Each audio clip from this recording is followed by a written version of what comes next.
হাসিনা মূলত আজিজ আহমেদ এবং তার ফ্যামিলিকে রিওয়ার্ড দিয়েছে 2018 তার ইলেকশনের মানে তথাকথিত ইলেকশনে ক্ষমতা আসার কারণে।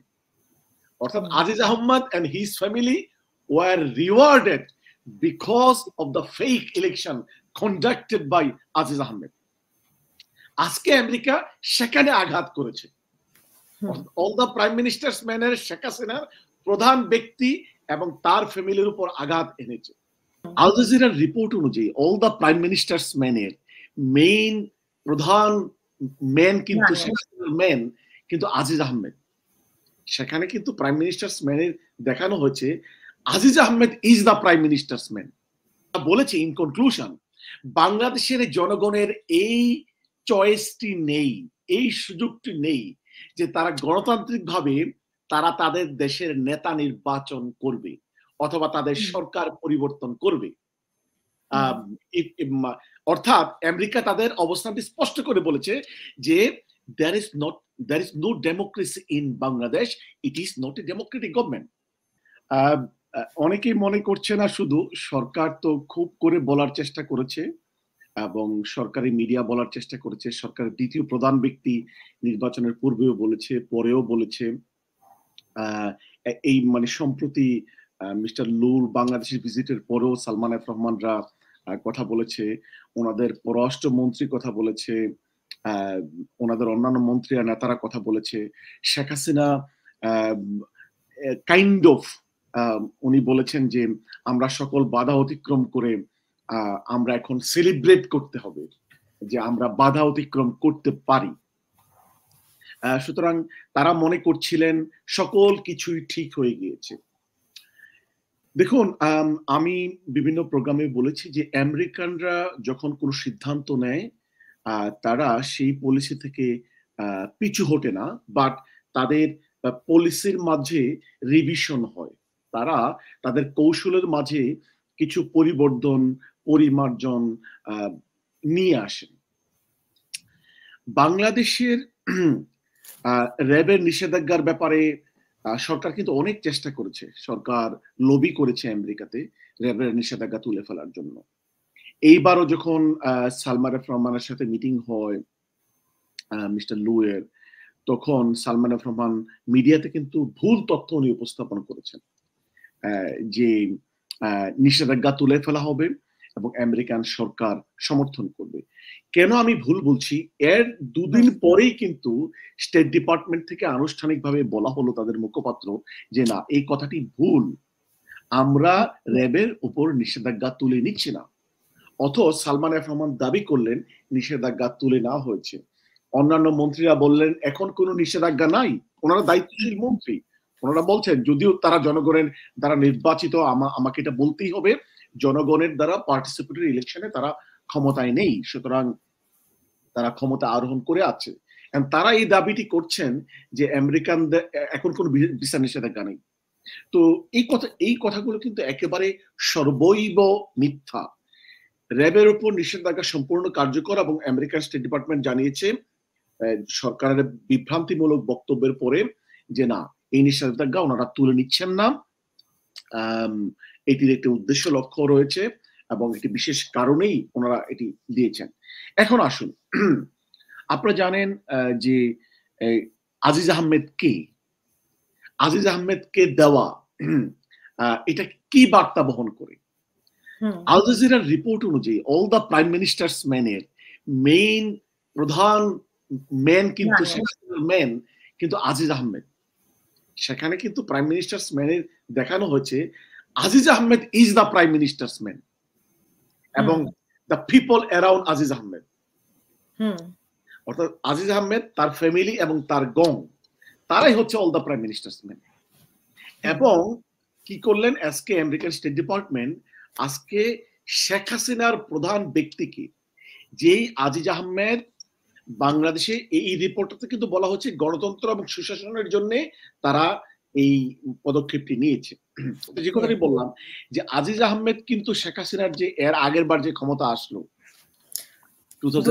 দুর্নীতির কথা তো বলা হয়েছে এখানে, তো আসলে অনেকগুলো ব্যাখ্যা তুলে ধরা হয়েছে, গণতন্ত্র, অবনতি, গণতন্ত্র, আইনি শাসন, এবং ঘুষ আজিজের বিরুদ্ধে ঘুষ গ্রহণের অভিযোগ এনেছে। তারপরে ইয়েস, ব্যক্তিগত স্বার্থ বিনিময়ে সরকারি নিয়োগের ব্যবস্থা। যাই জি হোক, জি আরো অনেকগুলো কারণ ওরা জি জি মানে উল্লেখ করেছে। মেইনলি আমরা যদি মোটা দাগে বলি, হুম, গণতন্ত্র এবং আইনের শাসন ব্যাহতকরণ এবং গণতান্ত্রিক ইনস্টিটিউশন গুলোকে দুর্বল করে ফেলা ধ্বংস করে দেওয়া। কারণে। আচ্ছা, এখন আসেন, এই আজিজ আহমেদ কিন্তু শেখ হাসিনাকে ক্ষমতা আনার পেছনে অন্যতম বড় ভূমিকা পালন করেছে 2018 এর একটি ফেক ইলেকশনে, যে ইলেকশনে বিএনপি কে 5টি সিট দেওয়া হলো। এই যে মানে মহা দুর্নীতির ইলেকশনটি, সেই তথাকথিত ইলেকশনটি বলতে গেলে মূল ক্রিয়ানক হচ্ছেন জেনারেল আজিজ। এটা ওয়েস্টার্ন ওয়ার্ল্ডে কিন্তু এটা ওয়াইডলি অ্যাকসেপ্টেড যে যদি আজিজ আহমেদ সেনাপ্রধান না থাকতেন তাহলে 2018 এর যে ইলেকশন হলো সেই ইলেকশনটিতে শেখ হাসিনা এইভাবে পার পেয়ে যেতে পারতেন না। আজিজ আহমেদ তার সকল শক্তি ব্যবহার করে শেখ হাসিনাকে ক্ষমতা থাকতে মানে ক্ষমতা আসতে ব্যবস্থা করেছে। এবং এরপরে যে জিনিসটা হচ্ছে, ইন্টারন্যাশনাল রিপোর্ট গুলোতে বলা হয়েছে শেখ হাসিনা এবং আল জাজিরার যদি ডকুমেন্টারি দেখেন, শেখ হাসিনা মূলত আজিজ আহমেদ এবং তার ফ্যামিলিকে রিওয়ার্ড দিয়েছে 2018 তার ইলেকশনের মানে তথাকথিত ইলেকশনে ক্ষমতা আসার কারণে। অর্থাৎ Aziz Ahmed and his family were rewarded because of the fake election conducted by Aziz Ahmed. আজকে আমেরিকা সেখানে আঘাত করেছে। অল দ্য প্রাইম মিনিস্টার্স ম্যানের শেখ হাসিনার প্রধান ব্যক্তি এবং তার ফ্যামিলির উপর আঘাত এনেছে। এবং দিস ইজ এন ইন্ডিকেশন, এইটা আমার অবজারভেশন, আমি জানি না ডক্টর কলিমুল্লাহর ইন্ডিকেশন মানে কি মানে নির্দেশনা করছে ভবিষ্যতে কি হতে পারে, মানে এটা দিয়ে শুরু কিনা? Yes, of course it is starting. তারা শুরু করলো, অর্থাৎ শেখ হাসিনার অন্যতম প্রধান ম্যানকে ওনারা মানে আঘাত করলেন। যে শুধু কেমন আঘাত, এটি কিন্তু সাধারণ ভিসা নিষেধাজ্ঞা নয়। আমি আবারও বলছি, যদি আজিজ আহমেদ এবং তার ফ্যামিলির যদি আমেরিকাতে স্থাবর অস্থাবর কোনো সম্পত্তি থাকে, সকল কিছু বাজেয়াপ্ত হবে। It is not normally a visa restriction. It will amount to confiscation of all assets of Aziz Ahmed and his immediate family members. সুতরাং এবং এটি শুধু এখানেই থেমে থাকবে না, it will end up in the justice system in America. এখন যে জিনিসটা ঘটবে, যে ধরুন আজকে আজিজ আহমেদকে দিয়ে ওনারা শুরু করেছেন, আরো অন্যান্য আজিজ মানে বড় অনেকগুলো আজিজ আহমেদ কিন্তু রয়েছে অন দ্য পাইপলাইন। তাদেরকে কিন্তু ওনারা, কারণ গণতন্ত্র এবং আইনের শাসন ধ্বংস করার জন্য শুধুমাত্র কিন্তু আজিজ আহমেদ একমাত্র ব্যক্তি দায়ী নয়। আজকে মানে প্রধান হতে পারে কিন্তু একমাত্র নয়, একমাত্র ব্যক্তি নয়। আরো অন্যান্য সকল আজিজ আহমেদরা কিন্তু রয়েছে। উনি একাই কিন্তু করাপশন করেন নাই, একাই কিন্তু করাপশনের বেনিফিশিয়ারি হন নাই। আর গণতন্ত্র এবং আইনের শাসন ধ্বংসের পেছনে আরো অনেকগুলা ব্যক্তি কিন্তু জড়িত। সুতরাং আমেরিকানরা একটি মেসেজ দিল যে আমরা পিছনে হটি নাই। বাংলাদেশের জনগণের প্রতি, আইনের শাসনের প্রতি এবং একটি করাপশনলেস কান্ট্রির প্রতি আমাদের যে কমিটমেন্ট ছিল, আমরা সেই কমিটমেন্টে রয়ে গিয়েছি। দেখুন আমেরিকার ইন্টিগ্রিটির কথা আপনারা, আমি কিন্তু এই কথাটি বারবার বলেছি যে তারা কৌশল চেঞ্জ করতে পারে, তারা কৌশলের মাঝে পরিবর্তন পরিমার্জন আনতে পারেন, কিন্তু তাদের একটি পার্মানেন্ট মানে পলিসি রয়েছে বা পার্মানেন্ট নীতি রয়েছে। তাহলে সরকার যে মেসেজ দিয়েছিল যে ভারতকে ম্যানেজ করেছে, ভারত যুক্তরাষ্ট্রকে ম্যানেজ করেছে, এটা কি আস্তে আস্তে ভুল প্রমাণিত হচ্ছে কিনা? অবশ্যই ভুল প্রমাণিত হলো, অবশ্যই ভুল প্রমাণিত হলো। আমি আপনাকে 3টি কারণ বলি। এখানে ডক্টর নাজমুল হাসান কলিমুল্লাহ আছেন, বিদগ্ধজন, উনি ফার্দার অ্যাড করবেন। নির্বাচনের পূর্বে আমেরিকানরা যে কথা বলেছিল, নির্বাচনের ইমিডিয়েট পরের দিন, within 24 hours, less than 24 hours, আমেরিকানরা কিন্তু এই নির্বাচনকে প্রত্যাখ্যান করেছে। ওনারা বলেছে এটি কোনো ডেমোক্রেটিক ইলেকশন হয় নাই, ফ্রি অ্যান্ড ফেয়ার ইলেকশন এটি হয়নি। এবং তারা সেখানে কমিটমেন্ট দিয়েছিল তারা বাংলাদেশের জনগণের গণতান্ত্রিক আন্দোলনকামী জনগণের সাথে তারা থাকবে। এটা গেল একটা। সেকেন্ড হচ্ছে, যখন নির্বাচনের পরে আবার সরকারের লোকজন দাবি করলো যে আমেরিকা চেঞ্জ হয়ে গেছে, বাইডেনের যে একটি গতানুগতিক লেটার বাংলাদেশের সরকারকে দিয়েছিলেন যে আমরা নির্বাচনের পরে যে আমরা বাংলাদেশ সরকারের সাথে কাজ করতে চাই, সেখানে এরপরে কিন্তু আপনার প্রোগ্রামে এবং আরো বিভিন্ন প্রোগ্রাম আমি বলেছিলাম যে না, বাইডেন কিন্তু এই সরকারকে এন্ডোর্স করে নাই। Endorsement is another thing. Congratulate নামে কোনো শব্দ কিন্তু সেখানে ছিল না, এন্ডোর্সমেন্ট নামে আনুষ্ঠানিক কোনো শব্দ কিন্তু সেখানে ছিল না। সেটি ছিল একটি মানে ডে টু ডে বিজনেস করা, একটি রাষ্ট্রের সাথে আরেকটি রাষ্ট্রের যে ডে টু ডে বিজনেস করতে হয়, এই ডে টু ডে বিজনেসের অংশ হিসাবে কিন্তু বাইডেন এই লেটারটি দিয়েছিলেন। সেখানে কিন্তু একটা কংগ্রেচুলেটরি লেটার মানে শব্দ নাই। আমাদের ব্রিটেন, আমরা যেই ব্রিটেনে থাকি, সেই ব্রিটেনে কিন্তু কংগ্রেচুলেশন শব্দটি লেখে নাই। তাহলে কি হলো যে পাশ্চাত্য বিশ্বে আমেরিকা এবং ব্রিটেন এই সরকারকে কিন্তু কংগ্রেচুলেট করে নাই, অর্থাৎ তাদেরকে তারা মানে গণতান্ত্রিক শক্তি হিসেবে আনুষ্ঠানিকভাবে গ্রহণ করেনি। তাদের সাথে day to day business affairs ওনারা কন্টিনিউ করছে।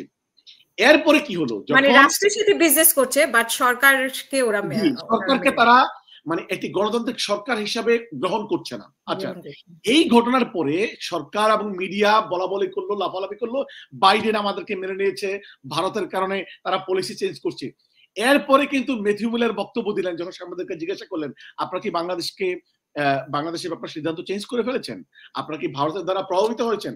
আনুষ্ঠানিকভাবে আপনারা স্টেট ডিপার্টমেন্টের বক্তব্য গেলে দেখতে পারবেন, ওনারা স্পষ্ট বলেছে না, আমাদের বাংলাদেশের নির্বাচনের ব্যাপারে আমাদের যে অবস্থান ছিল আমরা সেই অবস্থানে আছি। আমরা বাংলাদেশের গণতান্ত্রিক জনগণের পক্ষে আছি, আমরা আইনি শাসনের পক্ষে আছি, এবং আমরা ইলেকশনের পরে যে বক্তব্য দিয়েছিলাম আমাদের সেই অবস্থানকে পুনর্ব্যক্ত করছি। এটা গেল সেকেন্ড। থার্ড হচ্ছে, গত কয়েকদিন পরে,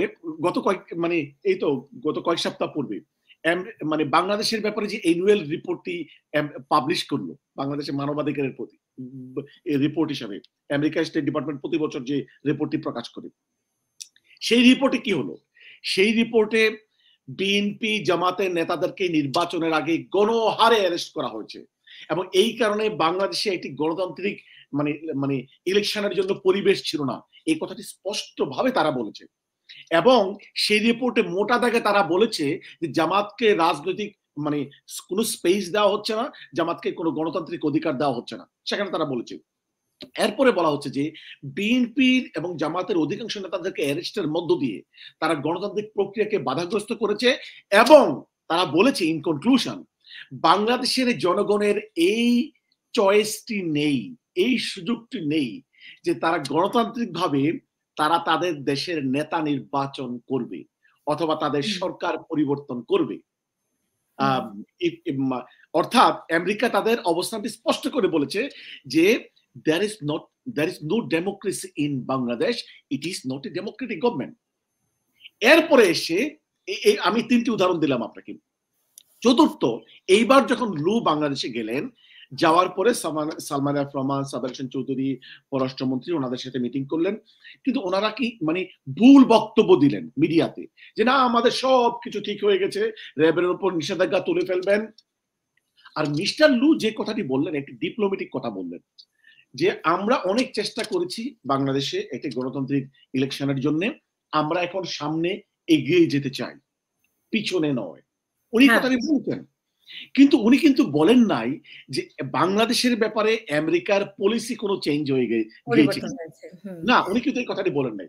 সরকারের লোকজন শেখ হাসিনা পর্যন্ত বললেন যে আমাদের এখন সেলিব্রেট করার সময় এসেছে, যে আমরা সকল বাধা অতিক্রম করতে পারি, আনন্দে উৎফুল্ল হয়ে গেলেন। আমার কাছে যতটুকু ইনফরমেশন রয়েছে, মিস্টার লু যখন বাংলাদেশে গিয়েছেন, যে উনি বাংলাদেশের এই সরকারের কোন কর্তা ব্যক্তিকে কিন্তু জানিয়ে এসেছিলেন। আমার কাছে একটি ইনফরমেশন রয়েছে যে ওনারা একটি নিষেধাজ্ঞা দিতে যাচ্ছেন, অর্থাৎ এই যে নিষেধাজ্ঞাটি আনুষ্ঠানিকভাবে গতকাল আসলো, মানে 10 ঘন্টা সেটা আগে থেকেই ইনফর্ম করা ছিল সরকারকে, সরকারকে জানিয়ে এসেছে। এবং আপনারা খেয়াল করবেন যে ওবায়দুল কাদের যখন সরকার কেন এই যে কয়েকদিন আগেই কেন এভাবে ওই যে ডোনাল্ড স্লু এর পরে কেন এভাবে বিভ্রান্ত করলো মানুষ? ওনারা সবাই এভাবে বিভ্রান্তমূলক কথা বলে। আপনি যদি ওবায়দুল কাদেরের বক্তব্য দেখেন ওনাদের কন্ট্রাডিক্টরি অবস্থান। ওবায়দুল কাদের কিন্তু বলছে আমরা নিষেধাজ্ঞাকে কোনো পাত্তা দেই না।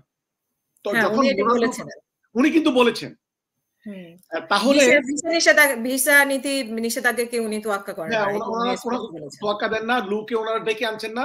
মানে ওনারা জানতেন যে আমেরিকান অ্যাডমিনিস্ট্রেশনের পক্ষ থেকে একটি মেসেজ ওনাদের কাছে আসতেছে, এবং বিএনপির কথাও উল্লেখ করেছে যে বিএনপি মনে করতেছে লু আসছে নিষেধাজ্ঞা দেওয়ার জন্য, এটাও উনি বলেছেন। হ্যাঁ, অর্থাৎ ওবায়দুল কাদের সাহেবের একটা ধারণা ছিল যে লু আসছেন, he is coming with a message, এবং এই মেসেজটা আমাদের জন্য ভালো না, উনি এটা বুঝতেন। এবং আমি যতটুকু জানি সরকারকে মিস্টার লু জানিয়ে এসেছেন যে আমরা একটি পদক্ষেপ নিতে যাচ্ছি। হয়তো ইন ডিটেল বলেননি, বাট সরকার আজ করতে পেরেছিলেন। কিন্তু সরকার যে কাজটি বারবার করেছে, সালমান এফ রহমান এবং সরকারের প্রতিনিধিরা আমেরিকা যখন ওনারা গেলেন, ব্রিটেনে যখন আসলেন, আপনি জানেন আপনার প্রোগ্রামে আমি বলেছি যে মানে ঋষি সোনাকের সাথে মিটিং এর বক্তব্যের বিষয়বস্তু নিয়ে ওনারা মিথ্যা তথ্য জাতিকে দিয়েছে, আমি বলেছি। এবং আনুষ্ঠানিকভাবে ব্রিটিশ গভর্নমেন্ট কিন্তু শেখ হাসিনাকে তখনও যখন এখানে ব্রিটেনে আসলেন, ওনার সাথে কিন্তু কোনো ফর্মাল মিটিং করেন নাই। শেখ হাসিনার সাথে কিন্তু ব্রিটিশ গভর্নমেন্ট কোনো ফর্মাল মিটিং করেন নাই।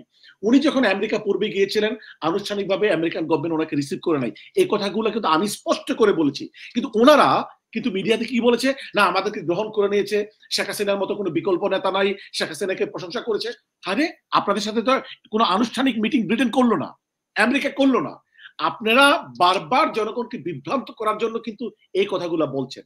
দেখেন, ডে টু ডে বিজনেস এক জিনিস, আর আপনাদেরকে গণতান্ত্রিক শক্তি হিসাবে গ্রহণ করে নেওয়া সেটা কিন্তু ভিন্ন জিনিস। প্রেসিডেন্ট এরশাদ, সাবেক স্বৈরশাসক এরশাদ, তার সাথে ব্রিটেন সম্পর্ক ছিল না। উনি কি ওয়েস্টার্ন কান্ট্রিগুলোতে ভিজিট করেন নাই? উনি করেছেন। ওনার সাথে মানে ডিপ্লোম্যাটিক রিলেশনশিপ ছিল বাংলাদেশের সাথে, এবং ইভেন সেনা শাসনের সময় কিন্তু থাকে।